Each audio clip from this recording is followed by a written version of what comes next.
Eh bien bonjour à tous. C'est tellement agréable ici. Il fait beau, il fait chaud. On est dans un petit parc à l'ouest de Moscou, au milieu des vieilles maisons d'époque soviétique. Regardez un petit peu. Voilà. Ici je crois qu'on a une petite Brejnevka. On a un petit peu quelque chose, je crois, qui date un peu de l'époque de Staline. On va retrouver une petite Brejnevka un peu plus loin. Il y a du soleil, c'est assez sympathique cet endroit. Je pourrais pas vous dire le nom du parc parce qu'en fait ici c'est pas très populaire en fait ce parc. Enfin du moins cette région n'est pas populaire pour le parc ou pour les deux petites Brejnevka que je vous ai montré ou la petite Stalinka là qui est juste à mes côtés. En fait cet endroit est un peu particulier pour autre chose et populaire pour d'autres raisons. Et je sais pas si c'est comme moi vous le sentez à travers la vidéo. Mais là où je marche, ça pue le fric. Ça sent le pognon, un truc de dingue, comme dirait l'autre. Mais je crois comprendre pourquoi en fait. Il suffit juste de tourner la tête en fait.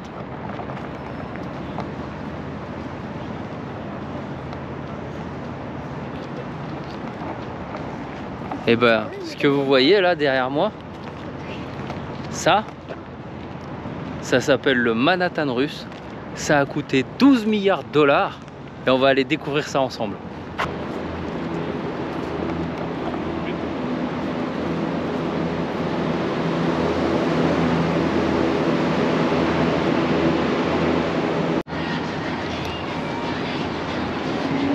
Voilà donc Moskva City, donc le Manhattan russe que je vous expliquais qui a coûté 12 milliards de dollars. Alors il faut savoir c'est que lorsque l'Union soviétique s'est terminée, il y a eu plein d'évolutions au niveau économique qui ont été faites. Il faut savoir qu'en 1992, c'est vraiment là, juste après la chute de l'Union soviétique, il y avait énormément de pauvreté en Russie. Beaucoup de gens vivaient dans la misère, il y avait vraiment un niveau économique très très bas. Mais en 1992, eh ben, le maire de Moscou, Yuri Loshkov, plus quelques milliardaires, on se dit eh ben on va faire une société qui va s'appeler AO Moskva City pour créer ce Manhattan russe alors que c'était vraiment la misère encore au niveau économique, pour décider de créer justement un espèce d'empire justement de building que l'on voit derrière nous. Alors la croissance, l'économie, l'apparition d'une classe moyenne, tout ce qui est soi-disant lié à l'évolution, l'économie de marché, on s'en fout. Nous, ce qu'on veut, c'est ça, des buildings. Et donc, c'est ce que voulait le maire de Moscou, c'est ce que voulait une poignée d'oligarques. Et ils ont décidé donc de créer Moskva City, donc sur la partie ouest de Moscou. Alors ici, à la place de ces buildings, on avait une carrière de calcaire. Et cette carrière de calcaire était très ancienne, il y avait plus de 200 ans cette carrière de calcaire. Ensuite, il y avait une petite zone industrielle. Et c'est en 1992 qu'ils ont décidé de dire bah ici on va faire des buildings. On va monter justement quelque chose qui concurrence Manhattan. On va appeler ça Moskva City, peut-être en référence à la City de Londres. Et donc ils ont créé ça. Alors ça n'a pas été fait de toutes pièces parce qu'en 1992 on a fait le projet. En 1995 on a dit on se lance et l'argent était bloqué. Donc les projets ont été gelés. Donc il y a plein de projets historiques qu'on peut retrouver sur internet. Mais c'est au final un autre projet qui est apparu, celui qu'on voit derrière nous. Donc en 1997, il y a eu la crise. Ensuite est arrivé Poutine au pouvoir. Et puis l'économie russe s'est développée. Et là, on a fait la première tour que l'on voit ici. La tour 2000 qui a été une des premières avec le pont qui nous amène jusqu'à Moskva City. Et là ensuite, les tours que l'on voit ici, ça a été beaucoup plus développé à partir de 2003, 2004, 2005, 2008, 2010, 2014. Donc c'est ce qui est apparu à la suite. Alors il faut bien se dire, c'est que derrière moi, en fait, cette place, elle appartenait à la mairie de Moscou. Elle a été justement achetée et investie par cette société pour permettre l'accroissement de ce modèle économique, ce domaine immobilier. Il faut savoir que sur cette place, devait être au centre de ces buildings, devait avoir donc une des plus grosses tours d'Europe qui devait s'appeler la tour Russie, qui n'a jamais eu lieu puisqu'on voit qu'elles sont toutes à peu près du même niveau. Alors l'idée de ce qu'on appelle centre international des affaires, c'est de faire comme une espèce de spirale, justement avec des tours qui montent de plus en plus haut. Ça n'a pas fini de cette façon, puisqu'on voit qu'elles sont plus ou moins de la même odeur, donc on a certaines un peu plus basses, un peu plus hautes, mais voilà, l'idée c'était de faire une spirale avec une grande tour de la Russie au centre, qui n'a jamais vu lieu. Et aussi une chose très intéressante avec Moskva City, c'est que l'administration de la mairie de Moscou, qui a permis l'obtention de ce territoire pour créer justement ce grand complexe d'immeubles, a dit on aimerait bien avoir nous aussi notre grand building qui s'appellerait le building de l'administration de Moscou, avec une grande lettre M en haut. Et vous savez quoi? Bah, les gars qui sont propriétaires de la société AO Moskva City, AO City, ont dit bah, on est désolé, hein, mais il n'y a pas de place pour vous. Ils sont jamais arrivés à trouver la place. Ils ont trouvé la place pour tout ça, mais pour le building de l'administration de Moscou, non, non, non. Restez au centre, dans la partie historique. Ici, c'est le business.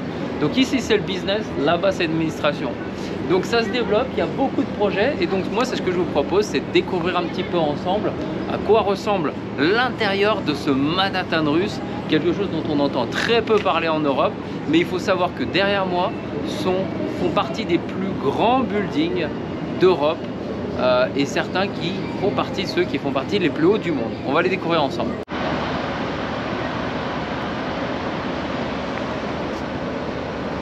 Une Mercedes avec deux couleurs différentes. Un gars qui vient de sortir de la salle de musculation avec des chaussures fluo.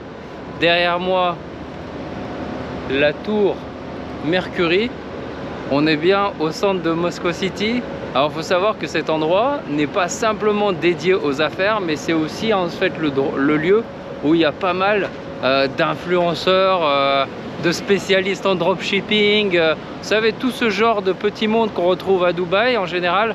Et bien en fait, ce petit monde adore vivre à Moskva City, prendre des appartements qui coûtent une fortune chaque mois et justement se prendre en photo, se mettre sur Instagram.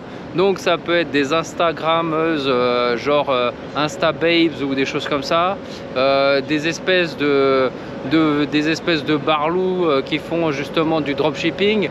Et ben ils vont bien aimer justement cet endroit pour justement célébrer un petit peu leur réussite et mettre un petit peu leur bolide en avant. Alors on ne sait pas si c'est un bolide d'occasion ou si c'est du neuf, mais c'est quelque chose qui est assez populaire et qu'on va retrouver ici. Donc voilà, c'est aussi ça un petit peu Moskva City, c'est surtout le bling bling, un petit peu de la frime.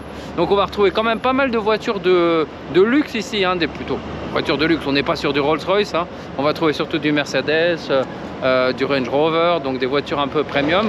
Mais voilà, donc c'est vraiment quelque chose qui est apprécié par les Instagrammeurs, par les pseudo-influenceurs justement qu'on va retrouver sur les réseaux sociaux en Russie et qui vont justement faire leur scène ici et louer parfois des appartements en périphérie justement de Moskva City pour justement un petit peu épater la galerie. Donc là on est vraiment sur l'endroit où on peut voir le maximum des tours qui sont sur Moskva City.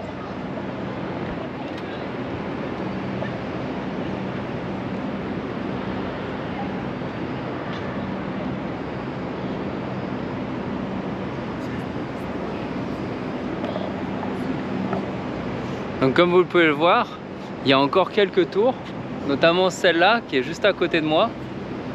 On peut voir ici, qui est encore en construction. Donc parce que Moskva City est constamment justement avec des nouveaux projets, avec des nouvelles propositions de tours. Et justement là, en face de moi, juste là, on peut voir trois nouvelles tours qui ont été récemment construites et qui vont être mises en exploitation. C'est les tours capitales. Ce sont des complexes résidentiels en fait, donc à des niveaux de prix assez stratosphériques et qui donnent vue directement sur Moskva City. Donc, voilà, donc 3 tours derrière moi qu'on peut voir, donc les 3 tours du complexe résidentiel, les tours capitales. Voilà, Donc j'ai fait la demande pour m'enseigner un petit peu au niveau des prix. On va voir, je vais recevoir un email pour savoir à peu près combien coûte un appartement là-bas. Mais je pense que c'est du lourd. Alors on va faire un petit tour rapidement de Moscow City avec toutes les tours et un petit peu les présentations. Donc là en face de moi on a une tour, donc j'ai pas pu trouver le nom parce qu'elle est actuellement en construction.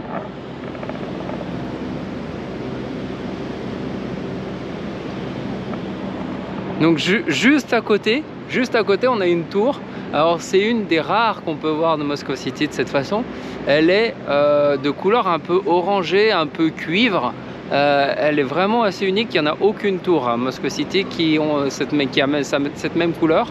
Donc ce petit aspect un petit peu, on va dire un petit peu teinté, avec un aspect un petit peu comme métallique, et ben c'est la tour Mercury. Juste à côté là de la tour Mercury, on voit une grande tour ici qui s'appelle la tour Fédération.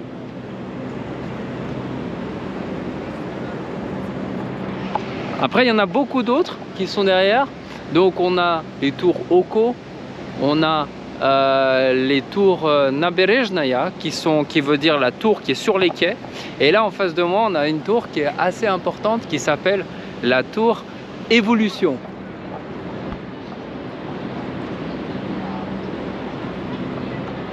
Et juste derrière là, la tour Évolution, on peut voir une grande tour ici qui s'appelle la tour Imperia, que l'on va reconnaître un petit peu avec cette forme un petit peu ovale qu'on retrouve tout en haut.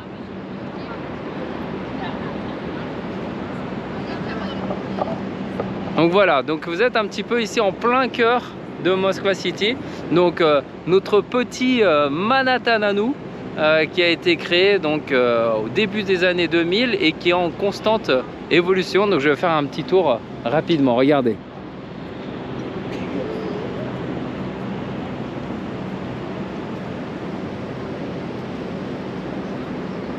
Donc on va aller faire un petit tour rapidement un petit peu tout autour justement de Moscow City, justement dans toute cette partie, et ensuite aller redescendre un petit peu dans Afi Mall pour découvrir. Donc il faut savoir que tous ces projets que vous voyez ont été principalement construits dans le début des années 2000. Donc on a pas mal de tours qui ont été faits après 2005, 2008. Justement, moi je pense à la tour Fédération ou la tour Mercury, qui sont des projets qui ont été parmi les premiers. Mais le tout premier projet de Moscow City, c'est la tour 2000. Elle ne paye pas de mine. C'est une toute petite tour qui a été faite justement au début du lancement de projet, parce qu'il faut savoir c'est que ce projet, comme je vous l'ai dit au début, a duré très longtemps, puisque c'est un projet qui a aujourd'hui bien plus que 30 ans. Je crois que on est sur les 30 ans que ce projet a été initié, et il y a eu multiples péripéties. Et le lancement du projet, on peut le symboliser avec la tour 2000, qui fait partie de ce qu'on appelle le lot numéro 1 de Moscow City, et donc c'est celle qui se trouve en face de moi.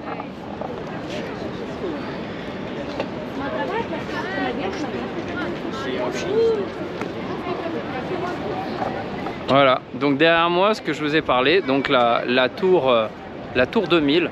Donc ça c'est le tout début de Moscow City, c'est la première qui a été faite, c'est là le début du projet. Donc on est quelque chose sur beaucoup moins grandiose de ce qu'on ne voit.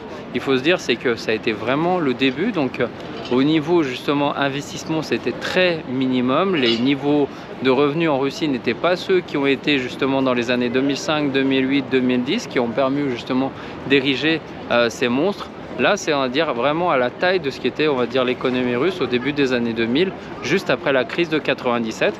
Donc ça, c'était notre début. Et ensuite, voilà ce que c'est devenu la Russie.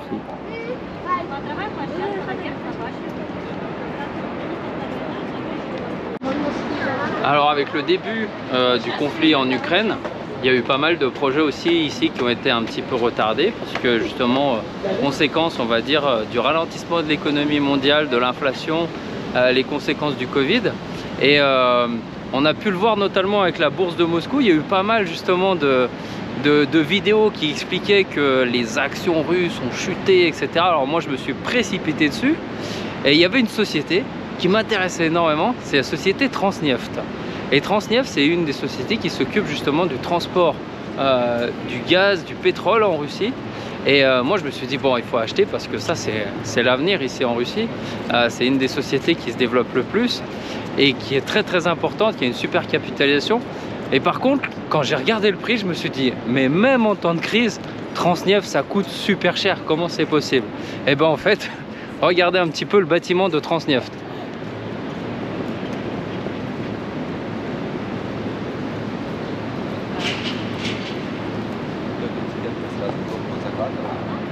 Voilà, donc il n'y a pas grand monde, hein, je pense, qui en France connaît la société Transneft, mais je peux vous garantir le prix des actions de cette société, ça vaut super cher.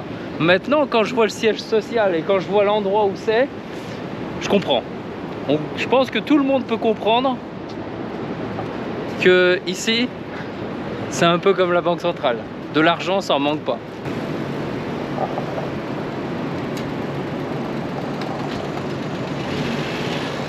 Et là derrière moi, on va retrouver la tour Imperia, une des plus importantes tours de Moscow City.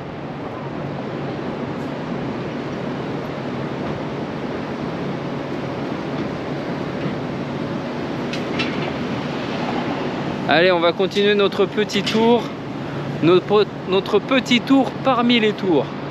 Les tours suivantes, ce sont les tours capitales. Alors pourquoi les tours capitales? Ça c'est quelque chose qui revient assez fréquemment en Russie, le terme de deux capitales, parce qu'il faut savoir, c'est que historiquement en Russie, la capitale c'était Saint-Pétersbourg, et avec l'arrivée des bolcheviks, il y a eu la décision de faire Moscou comme capitale. Mais pour beaucoup de Russes, ils estiment encore que voilà, il y a deux capitales en Russie. Il y a Moscou, capitale économique, capitale des affaires, et on va retrouver Saint-Pétersbourg, qui est plus une capitale historique, une capitale culturelle. Et justement, par rapport à ça, dans Moscow City, on va retrouver aussi ces deux éléments qu'on appelle les tours capitales. Donc ce sont deux tours en l'honneur de Moscou et de Saint-Pétersbourg, et des tours qui sont quasiment, je crois que c'est même des tours jumelles en fait, hein. Mais elles sont voilà, dans le même style, elles sont dans la même hauteur, voilà. Mais elles sont un petit peu différentes de ce qu'on appelle les tours jumelles des World Trade Center qui est aux États-Unis. On est sur un autre style au niveau du design. Voilà, donc c'est ce que je vous expliquais en fait. Là on est sur une des premières tours capitales.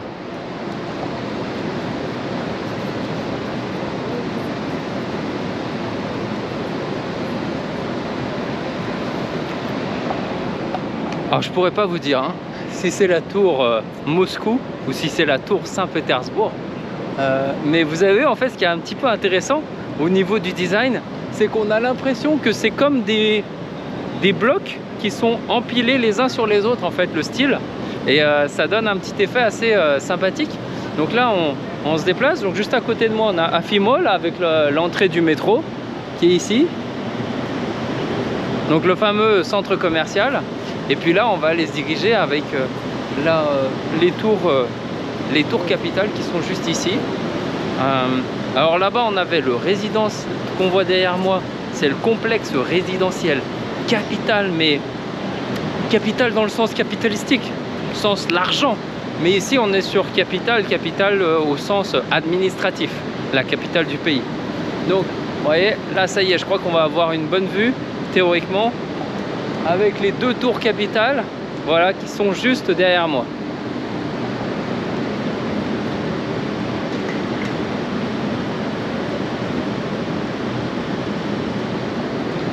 Je vais essayer de traverser peut-être en face, s'il n'y a personne, pour essayer d'avoir une meilleure vue justement de ces deux tours capitales.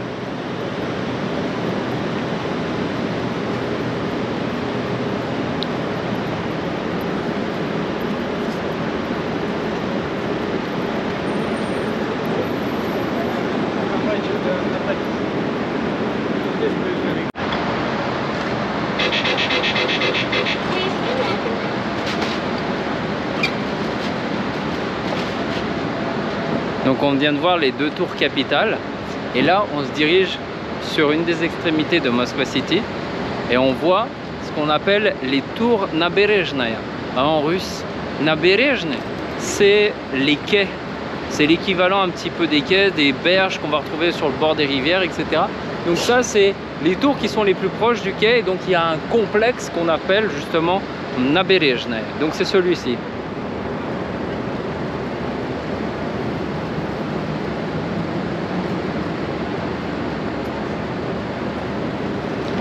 Et là, justement, derrière, ce qu'on voit là ici, c'est ce qu'on appelle IQ Quartal.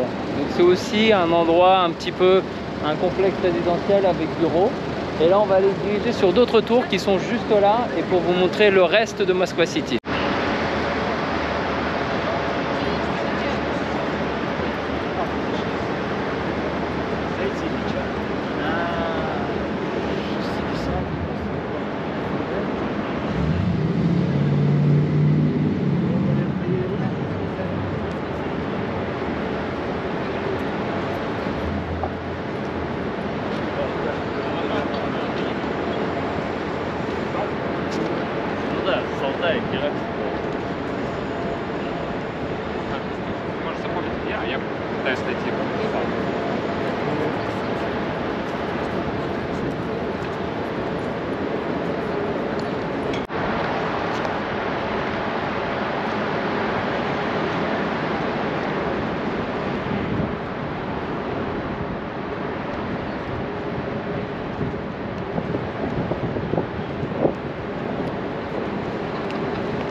Alors là, je vais vous présenter encore les dernières petites tours qu'on peut voir et qui sont populaires de Moskva City.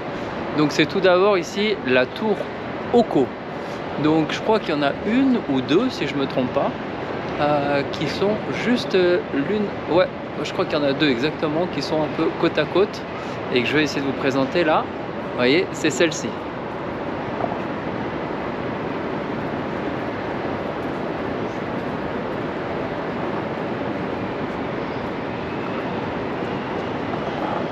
Et juste à côté, là qu'on voit sur toute la hauteur, c'est la tour Evrazia.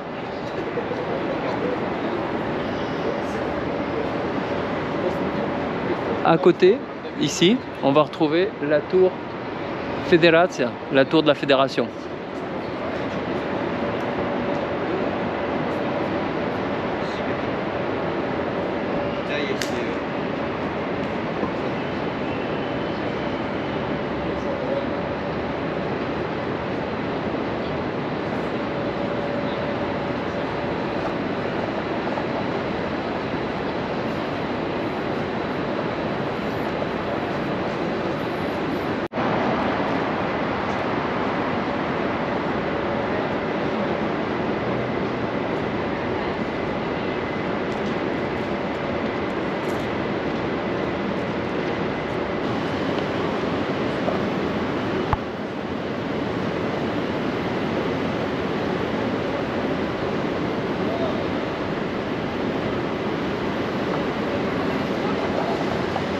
Alors on peut voir derrière moi donc les derniers tours que je vous présente de Moskva City. Et là, ce qu'on voit juste là ici, c'est les tours Nieva. Ici et ici, celle qu'on va voir derrière, en fait, les deux. Voilà, donc la Nieva, pour tous ceux qui connaissent un petit peu la géographie russe, donc c'est un fleuve très très célèbre qu'on retrouve justement en Russie. Et donc on a deux tours qui font un rappel. Et là, on voit justement les deux tours Oko qui sont à côté l'une de l'autre.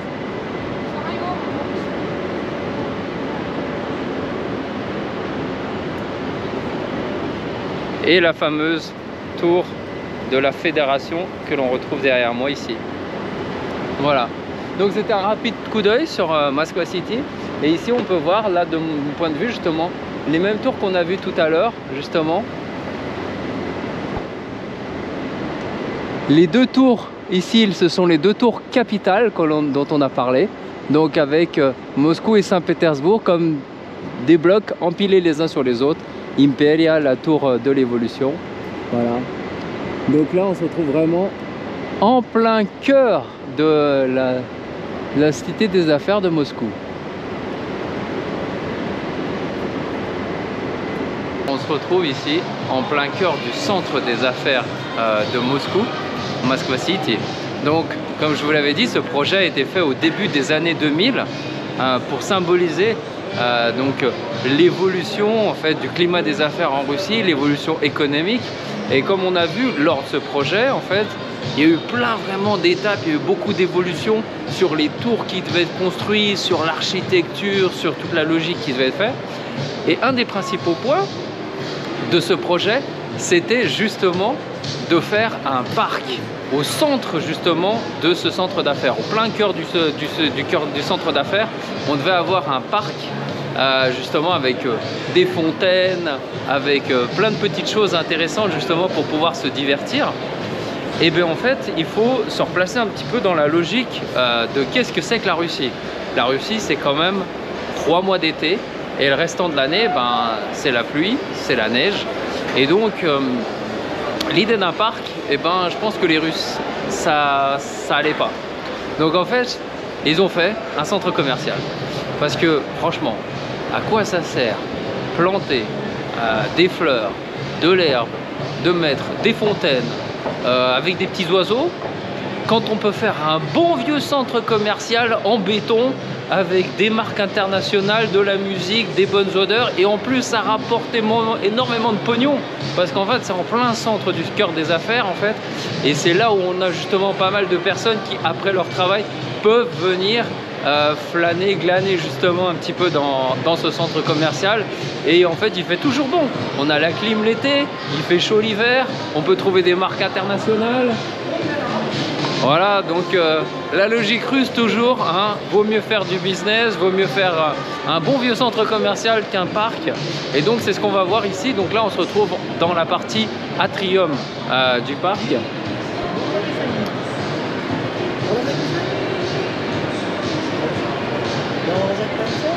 Voilà, donc ça c'est l'atrium.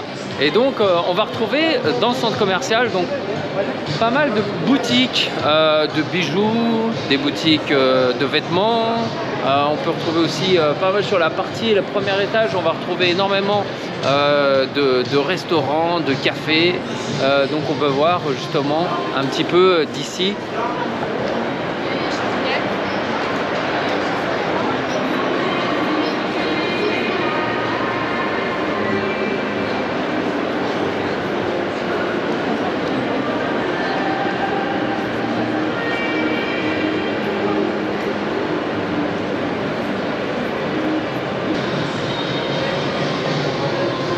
Donc on est vraiment en plein cœur donc de Moskva City.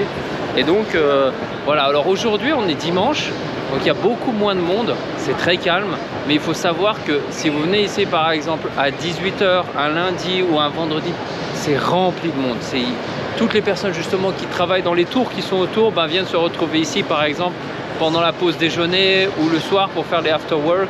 Et justement, il y a vraiment tout ce qu'il faut ici justement pour passer un petit peu du temps après le travail, pour pouvoir justement relaxer, se retrouver entre collègues ou alors tout simplement avec sa famille à la sortie du boulot. On peut justement profiter de ce fameux centre commercial qu'on appelle Afimall.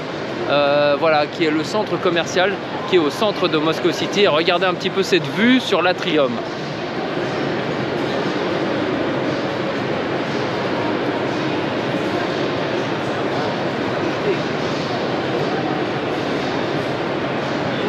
Et donc, voilà, malgré tout, on peut voir derrière moi là, il y a un semblant de parc quand même. Donc voilà, donc on termine un petit peu notre balade au niveau du Manhattan russe. J'espère en tout cas que cette vidéo vous aura plu. Il faut savoir que c'est vraiment une des choses qui m'avait le plus surpris la première fois quand j'étais arrivé à Moscou, parce que on connaît tous Moscou pour la place rouge, pour le Kremlin ou les bâtiments de Staline qui sont très populaires, mais un petit peu moins pour le côté des affaires. Alors il faut bien se rappeler une chose, c'est que la Russie, c'est pas simplement son économie qui est importante, mais c'est aussi les relations qu'elle a avec les autres pays qui l'entourent, les autres pays de l'Union soviétique. Et si Manhattan est très populaire parce que la richesse a été formée sur la base de l'économie mondiale et de nombreux continents, ou la City dont les buildings sont importants, ou Paris, la Défense par rapport à l'économie française et européenne, eh bien l'économie russe est très importante aussi du niveau national, mais au niveau aussi des pays qu'on appelle les pays indépendants, les anciens pays de l'Union soviétique. Et c'est tout à fait normal que l'on puisse trouver justement quelque chose similaire à Manhattan dans un pays aussi vaste, aussi grand que la Russie, qui opère sur un assez grand territoire. Спасибо вам большое за ваше внимание. Merci de votre attention. À bientôt.